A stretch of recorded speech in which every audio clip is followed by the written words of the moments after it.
ছোট্ট গ্রামের বুকে থাকত করিম নামের এক স্বপ্নবাজ ছেলে।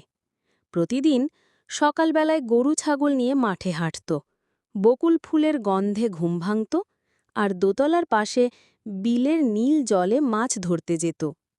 তাহলে করিম লক্ষ্য করল কিভাবে পাখিরা ডালের ওপর বসে গান গায়, চাষিরা মাঠে ছুঁয়ে মাটির গন্ধ বোঝে, আর সকাল থেকে দুপুর অবধি তারা নীরবভাবে কাজ চালিয়ে যায়।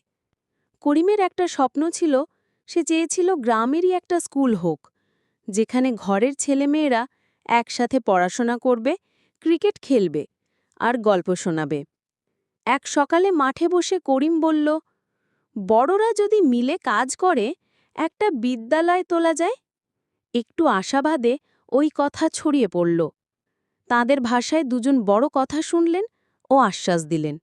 তিনজন খনন করে মাটি সরালেন এবং গ্রামের পাকা রাস্তার পাশেই মাথা তুলে দাঁড়াল ছোট্ট একটি বিদ্যালয়।